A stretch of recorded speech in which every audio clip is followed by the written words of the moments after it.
Hello and welcome to SPMIS Academy. Today we will analyze important newspaper articles of 16th March 2026. Please note you can download the PDF version of today's newspaper analysis by clicking the link given in the comment section. This is the list of the topics that we will be covering from today's newspaper. The first topic is about change in rules with respect to appointment of state DGPs, Director General of Police. This topic is important from our syllabus GS paper 2 Indian polity point of view. देखिए, ये current news को समझने के लिए पहले हमें supreme court का एक पुराना judgment in Prakash Singh case of 2006 उसको समझना होगा। Prakash Singh ji was former DGP of Uttar Pradesh और रिटायरमेंट के बाद उन्होंने एक पिटीशन फाइल किया सुप्रीम कोर्ट में, जहां पे उन्होंने रिक्वेस्ट किया कि सुप्रीम कोर्ट इंटरवीन करे और इंश्योर कराए कि स्टेट पुलिस को ऑटोनोमी हो in their functioning. They should be allowed to work in free manner, free from political interference. प्रकाश सिंह जी का कहना था, पिटीशन में उन्होंने ये आर्ग्यू किया कि अगर पुलिस को अपना काम फ्रीडम से करने दिया जाए तो लॉ एंड ऑर्डर की कोई परेशानी नहीं होगी, लेकिन पॉलिटिकल इंटरफेरेंस के कारण पुलिस अपना काम आराम से ऑटोनॉमी के साथ नहीं कर पाती है। तो ये पिटीशन फाइल किया प्रकाश सिंह जी ने साल 2006 में सुप्रीम कोर्ट में, जिसमें उन्होंने सुप्रीम कोर्ट को रिक्वेस्ट किया कि वो कुछ डायरेक्टिव्स दें जिसकी मदद से पुलिस की ऑटोनॉमी इंश्योर हो पाए। और फिर प्रकाश सिंह केस में ही सुप्रीम कोर्ट ने 7 डायरेक्टिव्स रिलीज किए फॉर द स्टेट गवर्नमेंट्स, जिससे इंश्योर हो पाए कि state police is allowed to work in free and fair manner.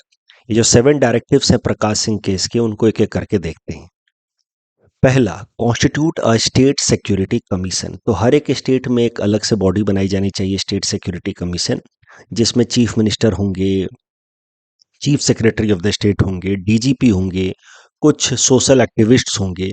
और ये स्टेट सिक्योरिटी कमीशन का काम होगा कि वो इंश्योर कराए कि किसी भी पुलिस ऑफिसर के ऊपर अनड्यू पॉलिटिकल इंटरफेरेंस ना प्रैक्टिस हो रहा हो, उसको अनड्यू पॉलिटिकली हैरास ना किया जा रहा हो। तो ये स्टेट सिक्योरिटी कमीशन का काम होगा कि वो इंश्योर कराए कि पुलिस ऑफिसर्स अपना काम ईमानदारी से कर पाएं और पुलिस ऑफिसर्स को पॉलिटिकल इंटरफेरेंस से प्रोटेक्ट करें। साथ ही साथ 2 इयर्स टेन्योर फॉर डीजीपी। एक बार जब डीजीपी बन गए तो 2 साल की आपकी टेन्योर फिक्स होनी चाहिए। इससे क्या है कि डीजीपी जो टॉप मोस्ट ऑफिसर हैं ऑफ पुलिस इन स्टेट, उनको एक फ्रीडम हो अपने काम को लेकर के, उनके ऊपर ये डर ना हो कि हमें कभी भी हटा दिया जा सकता है। Similarly, 2-year term for SPs and SHOs. Separate investigation and law and order functions. तो पुलिस के अंदर प्रॉब्लम क्या है कि जो पुलिस ऑफिसर्स इन्वेस्टिगेशन करते हैं अलग अलग क्रिमिनल मैटर्स में, उन्हीं को लॉ एंड ऑर्डर ड्यूटी के लिए भी लगा दिया जाता है। कई बार दुर्गा पूजा की ड्यूटी में, दिवाली की ड्यूटी में, होली की ड्यूटी में लगा दिया जाता है, ईद की ड्यूटी में लगा दिया जाता है, कहीं पे राइट्स हुए तो वहाँ लगा दिया जाता है। तो इन्वेस्टिगेशन के प्रोसेसेस सफ़र होते हैं because the same police officer is made to work for law and order as well as investigation. तो प्रकाश सिंह केस में एक डायरेक्टिव ये भी था सुप्रीम कोर्ट की तरफ से कि इन्वेस्टिगेशन की टीम अलग होनी चाहिए, लॉ एंड ऑर्डर की टीम अलग होनी चाहिए। साथ ही साथ सेटअप अ पुलिस एस्टैब्लिशमेंट बोर्ड।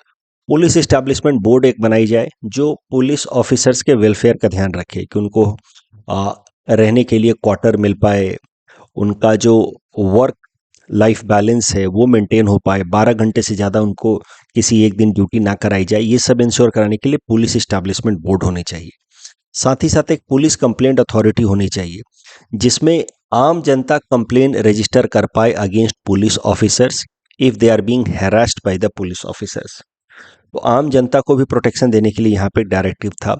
साथ ही साथ जैसे स्टेट लेवल पे स्टेट सिक्योरिटी कमीशन है, वैसे ही नेशनल लेवल पे नेशनल सिक्योरिटी कमीशन होना चाहिए to protect the interest of those officers who are working at the central level. तो ये 7 डायरेक्टिव्स दिए सुप्रीम कोर्ट ने प्रकाश सिंह केस में। उसमें से आज हम लोग फोकस कर रहे हैं डीजीपीज को लेकर के, appointment of DGPs. Prakash Singh case जो 2006 में सुप्रीम कोर्ट ने अपना डायरेक्टिव दिया, उसमें तो सुप्रीम कोर्ट ने कहा कि 2 साल का टेनियर होना चाहिए डीजीपीज का।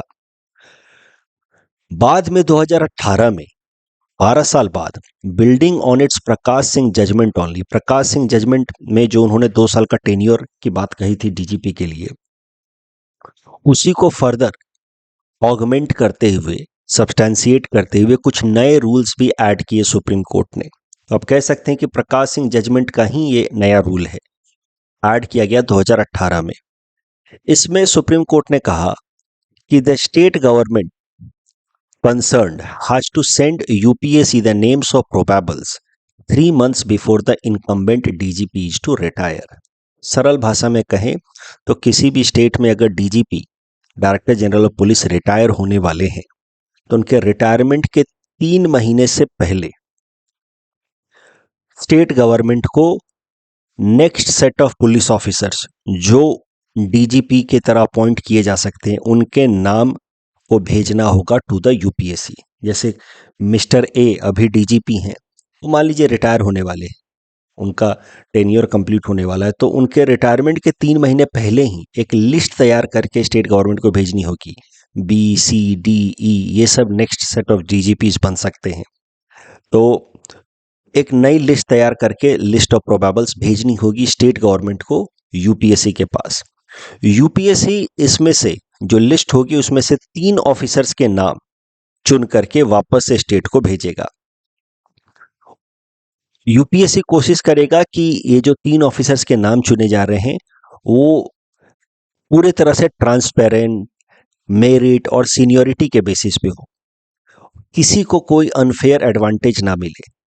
ये जो 3 ऑफिसर्स के नाम यूपीएससी चुन करके भेजेगा बैक टू द स्टेट, उनमें से किसी एक ऑफिसर को अपॉइंट कर दिया जाना चाहिए immediately by the state government. तो 3 महीने पहले ही कोई इनकम्बेंट डीजीपी है, उनके रिटायरमेंट के 3 महीने पहले ही नेक्स्ट डीजीपी का नाम अनाउंस हो जाना चाहिए। उसके लिए स्टेट गवर्नमेंट लिस्ट भेजेगी, उस लिस्ट में से 3 नाम को चुन करके वापस से यूपीएससी स्टेट गवर्नमेंट को भेजेगा। उस 3 में से एक ऑफिसर को अपॉइंट कर दिया जाना चाहिए आज नेक्स्ट डीजीपी। और एक बार जब डीजीपी अपॉइंट कर दिए गए नेक्स्ट डीजीपी, और उसमें ध्यान रहे कि सीनियरिटी, मेरिट, इन सब का ध्यान दिया जाए, सबका, यूपीएससी इस बात का ध्यान रखेगी। एक बार जब डीजीपी अपॉइंट कर दिया गया तो कम से कम 2 साल का टेन्योर होना चाहिए। मान लीजिए कि एक इंसान को 59 ईयर्स के एज में अपॉइंट किया गया एज डीजीपी, उसकी सर्विस बची है सिर्फ 1 साल, तो उस केस में भी सुप्रीम कोर्ट ने डायरेक्शन दिया है कि उनकी सर्विस को 1 साल और एक्सटेंड कर दिया जाए और उनको 2 साल का टेन्योर दिया जाए। यानी कि 59 ईयर्स के एज में भी अगर आप डीजीपी बने तो आपको 2 साल का टेन्योर दिया जाएगा, मतलब you will retire at the age of 61। तो ये प्रोसीजर लेट डाउन किया गया 2018 में।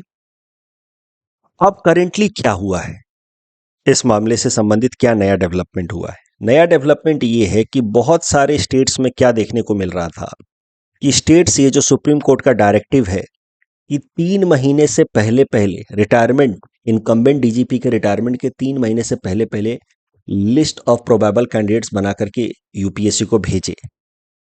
बट कई सारे स्टेट्स ये रूल फॉलो कर नहीं रहे थे, वो अनड्यू डिले कर देते थे। रिटायरमेंट के 15 दिन पहले नाम बना करके भेजते थे, लिस्ट बना करके भेजते थे, और फिर यूपीएससी को जल्दी जल्दी फिर उनमें से 3 लोगों का नाम चुन करके देना होता था स्टेट को, और फिर उन 3 में से भी फिर किसी एक को अपने हिसाब से अपॉइंट करते थे स्टेट। लेकिन ये प्रोसेस को इतना डिले कर देते थे, 3 महीने वाला रूल को ब्रीच कर रहे थे, जिस कारण से सारा का सारा जो अपॉइंटमेंट प्रोसीजर है वो जल्दीबाजी में हो रहा था, उसमें कहीं ना कहीं लैप्सेस के चांसेस थे। तो अब एक नया डायरेक्टिव आया है, ये यूपीएससी की तरफ से ये डायरेक्टिव आया है, सुप्रीम कोर्ट की तरफ से नहीं। Now UPSC has revised the rules for empanelment of probable DGP candidates. अब ये नए रूल के हिसाब से अगर कोई स्टेट 3 महीने वाला नॉर्म को ब्रीच करता है, यानी कि जो इनकम्बेंट डीजीपी उनके रिटायरमेंट के 3 महीने पहले अगर लिस्ट ऑफ कैंडिडेट्स यूपीएससी को नहीं भेजता है, तो फिर उस केस में उस स्टेट को सुप्रीम कोर्ट से परमिशन लेना होगा कि क्यों लेट हुआ, और फिर वो यूपीएससी को लिस्ट ऑफ प्रोबेबल कैंडिडेट्स भेज सकता है। तो यूपीएससी ने कह दिया कि अब देखो, तुम 3 महीने से अंदर तुम नाम भेजोगे, स्टेट्स को कह रही है UPSC as per new rules, तो फिर हम वो एंटरटेन नहीं करेंगे ये रिक्वेस्ट। अगर 3 महीने के अंदर अंदर, मतलब 3 महीने वाला नॉर्म को तुम ब्रीच करते हो, 15 दिन पहले, 20 दिन पहले रिटायरमेंट के तुम नाम भेजोगे, तो उस केस में पहले से परमिशन लेकर के आओ सुप्रीम कोर्ट का कि क्यों लेट हुआ। तो as per the new rules, state government must obtain consent of the Supreme Court if they delay. 3 महीने वाला नॉर्म को नहीं फॉलो करते तो सुप्रीम कोर्ट का परमिशन लेना होगा। इस टॉपिक के बेसिस पे यह प्रीलिम्स प्रैक्टिस क्वेश्चन है। Please attempt this question and submit the answer in the comment section. Next topic is about the US investigating India under section 301 of trade act, important from our syllabus GS paper 3 Indian economy point of view. देखिए, America की सरकार ने led by Donald Trump 2 अलग अलग तरीके के investigations Bharat और बाकी इकोनॉमीज के अगेंस्ट उन्होंने शुरू किए हैं। These investigations have been started under Section 301 of Trade Act of 1974 of America. इन दोनों इन्वेस्टिगेशंस में बेसिकली अमेरिका ये इस्टेब्लिश करने की कोशिश कर रहा है कि भारत और भारत जैसे कुछ और इकोनॉमीज कुछ अनफेयर ट्रेड प्रैक्टिसेस कर रहे हैं, और अगर ये एलिगेशन साबित हो जाते हैं तो फिर भारत और भारत जैसे इकोनॉमीज के ऊपर और ज़्यादा टैरिफ लगाया जा सकता है। तो 2 अलग अलग तरीके के इन्वेस्टिगेशन शुरू किए गए हैं सेक्शन 301 ऑफ ट्रेड एक्ट के अंतर्गत। पहला इन्वेस्टिगेशन है regarding excessive capacity in manufacturing. इस एलिगेशन के हिसाब से, इस आरोप के हिसाब से countries like India, China, European union, Japan, Mexico, Vietnam, they have created excessive production capacity, and because of their excessive production capacity they are exporting goods at lower prices in America। तो एक तरीके से dumping कर रहे हैं America में, और इस कारण से अमेरिकन प्रोड्यूसर्स को नुकसान हो रहा है। तो ये पहला इन्वेस्टिगेशन है। अगर ये इन्वेस्टिगेशन सही साबित हो जाता है तो इसके बाद अमेरिका और ज़्यादा टैरिफ्स लगा सकता है। किन किन सेक्टर्स को इससे नुकसान हो सकता है? तो steel, chemical, petrochemical and manufacturing industries को। दूसरा इन्वेस्टिगेशन है रिगार्डिंग फोर्स्ड लेबर। तो दूसरा एलिगेशन या आरोप ये है जिसके अंतर्गत इन्वेस्टिगेशन कर रहा है अमेरिका, वो ये है कि कई सारे देशों में फोर्स्ड लेबर का इस्तेमाल हो रहा है। तो 60 countries including India are using forced labour for manufacturing certain type of goods.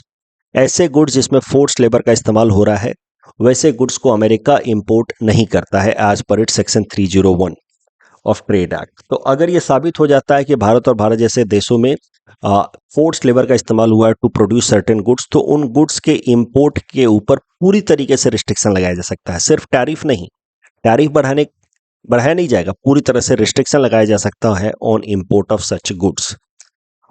अब रियल इंटेंशन समझते हैं डोनाल्ड ट्रंप का, क्या मकसद है।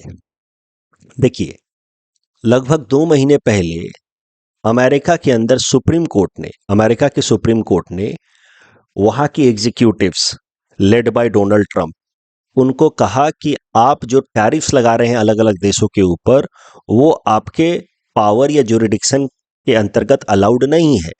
एडिशनल टैरिफ सिर्फ वहां की लेजिस्लेटिव बॉडी लगा सकती है, कांग्रेस लगा सकती है। तो 2 महीने पहले खबर आई थी कि डोनाल्ड ट्रंप और उनकी जो टीम है, एग्जीक्यूटिव टीम है, वो इस तरीके से खुलेआम दुनिया के बाकी देशों पर टैरिफ नहीं लगा सकती। It is not allowed as per the constitution of America. अब एक ऑल्टरनेटिव रूट ढूंढने की कोशिश कर रहे हैं डोनाल्ड ट्रंप। डोनाल्ड ट्रंप का नाम ही होना चाहिए टैरिफ ट्रंप। टैरिफ लगाने के बहाने ढूंढता रहता है ये इंसान। तो अब ये बहाना ढूंढा है इसने, नया तरीका ढूंढा है, ऐसा एक्सपर्ट्स का मानना है। ऐसा आंसर लिखते वक्त हमेशा या इंटरव्यू में बोलते वक्त हमेशा अपने ऊपर मत लेना ऐसी बातें। हमेशा ये थोड़ा सा टोन डाउन कर देना कि experts believe that investigation under section 301 of the trade act is an attempt by Donald Trump regime to impose tariff without judicial scrutiny. तो सीधा सीधा तो टैरिफ नहीं लगा सकते। सुप्रीम कोर्ट ने कह दिया कि ये लेजिस्लेचर का पावर है, एग्जीक्यूटिव का पावर है ही नहीं। तो अब बहाना ढूंढ रहे हैं कि नहीं, अच्छा एग्जीक्यूटिव्स को अगर पता चलता है आज पर ट्रेड एक्ट सेक्शन 301 की कोई अनफेयर ट्रेड प्रैक्टिस हुई है, तब तो एग्जीक्यूटिव्स लगा सकते हैं टैरिफ। ये पावर में है एग्जीक्यूटिव्स के। अब उस प्रोविजन का इस्तेमाल करके, ऑल्टरनेटिव रूट का इस्तेमाल करके डोनाल्ड ट्रंप टैरिफ लगाना चाह रहे हैं दुनिया के बाकी देशों के ऊपर इंक्लूडिंग इंडिया। इस टॉपिक के बेसिस पे प्रीलिम्स प्रैक्टिस क्वेश्चन है. Please attend this question and submit the answer in the comment section. Next topic is about atomic clock and India's NavIC system. Important from our syllabus GS paper 3 science and technology point of view. देखिए, NavIC system क्या है उसको समझने से पहले हम लोग GPS के बारे में समझते हैं. Global positioning system. जीपीएस का तो आप खूब इस्तेमाल भी करते होंगे. हम लोग तो डे टू डे लाइफ में खूब इस्तेमाल करते हैं. जीपीएस ट्रैकर की मदद से ट्रैक कर लेते हैं कि हमने जो कैब बुक की वो कितनी दूरी के ऊपर है, हमने जो खाना ऑर्डर किया ऑनलाइन वो कहाँ तक पहुंचा. तो ये जो जीपीएस सिस्टम है, it has been developed by US. US के डिपार्टमेंट ऑफ डिफेंस ने 1970s में इसको ऑपरेशनल किया. जीपीएस के अंदर किसी भी वक्त कम से कम 24 फंक्शनल सैटेलाइट्स होते हैं. 6 ऑर्बिट्स में इस तरीके से सैटेलाइट्स घूमते रहते हैं. हर एक ऑर्बिट में मिनिमम 4 सैटेलाइट होते हैं. तो जीपीएस को यानी कि पूरे दुनिया भर में ग्लोबल पोजीशनिंग सर्विसेज प्रोवाइड करने का, navigation and communication service provide करने का ये जो काम है, पूरे दुनिया भर में कहीं पे भी नेविगेशन यानी कि कौन सी चीज़ कहाँ लोकेटेड है या फिर कम्युनिकेशन सर्विसेज प्रोवाइड करने के लिए जो जीपीएस सिस्टम अमेरिका ने डेवलप किया है, उसमें कम से कम एक वक्त में 24 सैटेलाइट चाहिए होते हैं. 6 ऑर्बिट और हर ऑर्बिट में कम से कम 4 सैटेलाइट. बट करेंटली जीपीएस में 31 सैटेलाइट्स फंक्शनल है. तो कंफ्यूज नहीं होना है. मिनिमम 24 सैटेलाइट चाहिए, लेकिन करेंटली 31 सैटेलाइट्स फंक्शनल हैं for GPS services in medium earth orbit, that is at an altitude of about 20,200 kilometre. GPS के अंदर जो सैटेलाइट्स हैं, they transmit radio signals of frequency L1 and L2 band. GPS provides standard positioning services. तो मतलब navigation and communication services provide करता है. ये जो जीपीएस के अंतर्गत standard positioning services, it is freely available non encrypted navigation services. It can be used with help of smartphones. तो दुनिया में ज़्यादातर जो स्मार्टफोन मैन्युफैक्चरर्स हैं वो जीपीएस इंटीग्रेटेड इंस्टॉल्ड रहते हैं.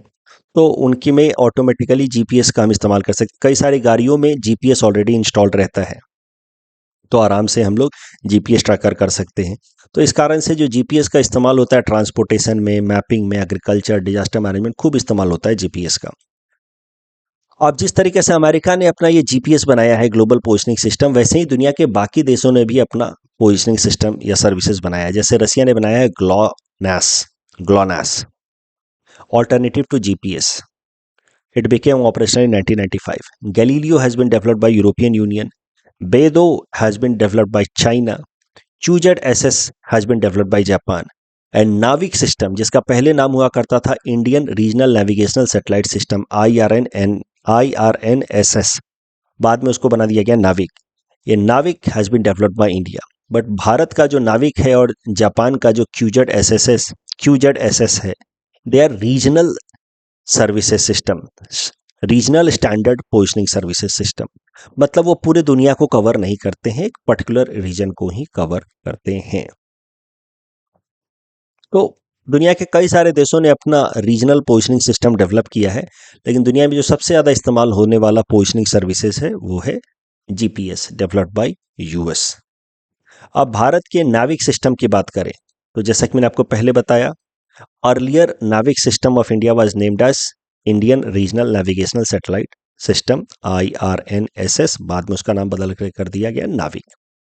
जीपीएस सर्विसेज पे ओवर रिलाई करना हमारी सिक्योरिटी और ऑटोनॉमी के लिए खतरा हो सकता है. ये हमें 1999 में रियलाइज हुआ. कारगिल वॉर के दौरान अमेरिका ने हमें कुछ रीजन्स में सेलेक्टिवली जीपीएस सर्विस प्रोवाइड करना बंद कर दिया था, और जिस कारण से हम लोग जो इंट्रूडर्स थे पाकिस्तान से आए हुए, कारगिल में छुपे हुए, उनको लोकेट नहीं कर पा रहे थे. आपस में हमारे आर्म्ड फोर्सेस कारगिल रीजन में कम्युनिकेट नहीं कर पा रहे थे कुछ कुछ जगहों पे. आर्म्ड फोर्सेस के लिए तो अपना सेपरेट कम्युनिकेशन सिस्टम है, बट इन जनरल बाकी सर्विसेज में ओवर रिलाई करना for GPS, that was proving to be a limitation. तो भारत को एक बात समझ आ गई कि हमें खुद का अपना नाविक सिस्टम या रीजनल नेविगेशनल सिस्टम कम से कम बनाना होगा. और फिर भारत ने बनाना शुरू किया Indian regional navigational satellite system, just like US GPS. लेकिन अमेरिका का जो जीपीएस है वो पूरी दुनिया को कवर करता है। हमारा जो पोजिशनिंग सर्विसेज है वो भारत और आसपास के एरिया को कवर करता है। तो it covers India and about 1500 kilometre beyond the Indian land masses. वहाँ पे ये communication and navigation services provide कर सकता है। तो इसीलिए हमारा जो नाविक है वो असल में रीजनल पोजिशनिंग सिस्टम है या रीजनल पोजिशनिंग सर्विसेज प्रोवाइड करता है, ना कि ग्लोबल पोजिशनिंग सर्विसेज प्रोवाइड करता है। It provides two kinds of services. पहला standard positioning services like GPS. तो इस एरिया में जो भी यूजर्स हैं, चाहे वो कॉमर्शियल यूजर्स हों या इंडिविजुअल्स हों, they can use it for standard positioning services, locate करने के लिए कि मेरा जो कैब है वो कितनी दूरी पे है, मैंने जो खाना ऑर्डर किया वो कितनी दूरी पे। तो just like GPS, this Navic can also provide standard posting services. Plus, it also is used for restrictive services, which is available only to military and security services of India. अब नाविक programme के अंतर्गत कितने satellites अभी तक launch किए गए हैं वो समझते हैं। तो नाविक प्रोग्राम के अंतर्गत टोटल 11 सैटेलाइट्स लॉन्च किए गए हैं साल 2013 से। IRN SS 1A 1B 1C 1D 1E 1F 1G, तो ईयर आफ्टर ईयर अलग अलग 1H 1L 1H फेल हो गया था, तो फिर 1L लॉन्च किया गया 2018 में। अब नाविक को अपनी सर्विसेज प्रोवाइड करने के लिए जो दो सर्विसेज हैं, standard positioning services and restricted services, ये सर्विसेज भारत और आसपास के 1500 किलोमीटर के रेडियस में सर्विस प्रोवाइड करने के लिए कम से कम 7 सैटेलाइट चाहिए होते हैं एक बार में। ये जो नेविगेशन एंड कम्युनिकेशन सर्विसेज हैं, ओवरऑल नाविक का जो कंप्लीट सिस्टम है वो फंक्शन करने के लिए 7 सैटेलाइट चाहिए होते हैं। 3 satellite in Jio stationery orbit and 4 satellite in inclined Jio synchronous orbit. Jio stationery orbit equator के ऊपर और जियो सिंक्रोनस ऑर्बिट हाइट उसकी वही होगी 36,000 किलोमीटर, लेकिन it will be at some angle with the equator. Geostationary orbit और geosynchronous orbit क्या होते हैं वो मैं साइंस एंड टेक के रिवीजन सेगमेंट में करा दूंगा, करंट अफेयर्स रिवीजन क्लासेस में। तो नाविक को काम करने के लिए कम से कम 7 सैटेलाइट चाहिए होते हैं। तो पहले फेज में 2013 से लेकर के 2018 तक में 8 सैटेलाइट लॉन्च किए गए, लेकिन उसमें से 7वां फेल हो गया था, इसका लॉन्च जो है अनसक्सेसफुल हुआ था। तो फिर 8वां लॉन्च किया गया IRNS 1I। अब ये जो सैटेलाइट्स लॉन्च किए गए हैं इनकी एज जनरली 10 साल की होती है। 10 साल बाद ये धीरे धीरे डिफंक्ट होने लगते हैं। इसी कारण से 2023 से नेक्स्ट जनरेशन ऑफ सैटेलाइट्स भेजे जा रहे हैं। नेक्स्ट जनरेशन ऑफ सैटेलाइट में पहला भेजा गया NVS-01 2023 में। NVS-01 की खासियत ये है कि it carried indigenous rubidium atomic clock. In satellites के ऊपर एटॉमिक क्लॉक लगा रहता है। एटॉमिक क्लॉक जो टाइमिंग को एकदम प्रिसाइज तरीके से बताए। देखिए, each satellite has 3 rubidium atomic clock which provides accurate location data. अभी सब में एटॉमिक क्लॉक्स लगे हैं, एटॉमिक क्लॉक सब में लगे हैं, लेकिन NVS-01 की खासियत ये थी कि इसमें इंडिजीनस देश का अंदर बना हुआ रुबीडियम एटॉमिक क्लॉक लगा हुआ है। फिर NVS-02 लॉन्च किया गया था 2025 में, पिछले साल जनवरी महीने में, लेकिन उसका लॉन्च भी अनसक्सेसफुल हो गया। तो फंक्शनल होने के लिए 7 सैटेलाइट चाहिए, लेकिन करेंटली अगर हम देखें तो 8 सैटेलाइट्स फंक्शनल हैं। ये मतलब फर्स्ट जनरेशन में तो 8 भेजे गए, फर्स्ट जनरेशन में तो इनफैक्ट 9 भेजे गए, 9 में से एक अनसक्सेसफुल हो गया। तो फर्स्ट जनरेशन का 8 फंक्शनल है, सेकंड जनरेशन का 1 फंक्शनल है। तो अभी टोटल 9 फंक्शनल हैं 11 में से। ठीक है, आई होप आपको बात समझ आ रही है।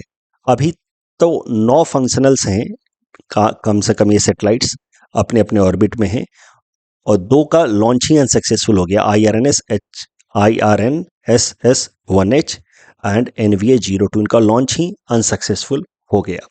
और उसके अलावा 1A का भी फंक्शनिंग जो है काफी हद तक रिस्ट्रिक्ट हो गया है। तो आपको जो ध्यान रखना है एग्जाम पर्सपेक्टिव से कि हमारा जो नेविगेशन सैटेलाइट सिस्टम है नाविक, उसको काम करने के लिए किसी भी वक्त 7 सैटेलाइट की जरूरत होती है। ठीक है, लॉन्च हमने किए 11 सैटेलाइट, उसमें से 2 का लॉन्च ही अनसक्सेसफुल हो गया। तो अभी 11 जो हैं वो सैटेलाइट अपने अपने ऑर्बिट में हैं, लेकिन वो 11 में से 9 सैटेलाइट अपने अपने ऑर्बिट में हैं, लेकिन उन 9 में से भी अलग अलग सैटेलाइट्स के अलग अलग फीचर्स खराब हो गए। उसी से रिलेटेड ये करंट न्यूज़ है। I hope there is no confusion. काम करने के लिए 7 सैटेलाइट चाहिए। लॉन्च किए गए हैं अभी तक 11। फर्स्ट जनरेशन में 9, सेकंड जनरेशन में 2। फर्स्ट जनरेशन के 9 में से एक का लॉन्च ही फेल हो गया, सेकंड जनरेशन में से 2 में से एक का लॉन्च ही फेल हो गया। तो अभी 9 सैटेलाइट्स हैं नाविक के अंदर, बट उनमें से भी कुछ सैटेलाइट्स का कुछ कुछ फीचर जो है वो फेल हो गया है। अब उसी से रिलेटेड ये करंट न्यूज़ है। करंट न्यूज़ समझते हैं। मैंने जैसा कि आपको बताया कि हर एक सैटेलाइट को जब लॉन्च किया गया नाविक में, तो उन सब के ऊपर एटॉमिक क्लॉक को फिट करके भेजा गया। Atomic clock, rubidium based atomic clock. Atomic clock क्यों होते हैं सैटेलाइट्स के ऊपर? क्योंकि एटॉमिक क्लॉक की मदद से प्रिसाइज टाइम मेजरमेंट किया जा सकता है। नेविगेशन यानी कि किसी भी मूविंग एंटिटी को लोकेट करने के लिए क्या करते हैं ये सैटेलाइट्स? ये ट्रैवल टाइम को मेजर करते हैं कि हमने एक सिग्नल भेजा और वो सिग्नल लौट करके आया, उसमें कितना टाइम लगा। उसकी मदद से ये लोकेशन को प्रिसाइज तरीके से बता पाते हैं। अब अगर जो इनके अंदर क्लॉक लगा है जो टाइम मेजर करता है, उस क्लॉक में अगर even a billionth of second का भी एरर हुआ, तो चूंकि डिस्टेंस इतना ज्यादा है अर्थ से सैटेलाइट के बीच में कि even a billionth of second error in this clock may lead to an error of positioning by 100 of meters। अगर यहाँ पे क्लॉक थोड़ा सा भी इम्प्रिसाइज होगा, तो जो लोकेशन बताएगा उस लोकेशन में लगभग एरर 100 मीटर्स या उससे भी ज़्यादा का हो सकता है, बिकॉज ये जो नेविगेशन सर्विसेज है उसमें एग्जैक्ट प्रिसाइज टाइमिंग जानने की जरूरत होती है, और उसी के लिए हर एक सैटेलाइट के अंदर रुबिडियम बेस्ड एटॉमिक क्लॉक लगे होते हैं। बट प्रॉब्लम क्या है कि ये सैटेलाइट्स की जनरल लाइफ 10 साल की होती है। धीरे धीरे ये एटॉमिक क्लॉक्स खराब होने लगते हैं। अभी ये जो हमारे नाविक सिस्टम है, इसके अंदर नेविगेशन सर्विस प्रोवाइड करने वाले जो सैटेलाइट्स हैं वो सिर्फ 4 बचे हैं। नेविगेशन सर्विसेज के लिए ही मेनली चाहिए होता है एटॉमिक क्लॉक, और एटॉमिक क्लॉक सिर्फ 4 सैटेलाइट्स पे ही फंक्शनल बचे हैं। जो ब्रॉडकास्टिंग सर्विसेज के लिए 4 सैटेलाइट्स का इस्तेमाल होता है। एक तो डीकमीशन हो गया, 2 फेल हो गया to reach the proper orbit. तो फिर से समझिए, हमने 11 सैटेलाइट्स लॉन्च किए थे, उनमें से 2 तो फेल ही हो गया। एक जो है वो ऑर्बिट में है अपने, लेकिन अब उसका इस्तेमाल नहीं होता। IRNS-1A का भी इस्तेमाल नहीं होता, तो डीकमीशन कर दिया हमने। तो काम अभी 8 ही कर रहे हैं, 8 ही सैटेलाइट काम कर रहे हैं। उसमें से 4 नेविगेशन सर्विस प्रोवाइड करते हैं और 4 ब्रॉडकास्टिंग सर्विस प्रोवाइड करते हैं। नेविगेशन सर्विस के लिए जरूरी है एटॉमिक क्लॉक, तभी जाकर के प्रिसाइज लोकेशन पता लग पाएगा। अब करंट न्यूज पे आते हैं। Atomic clock of IRNSS-1F has failed on 13th March 2026।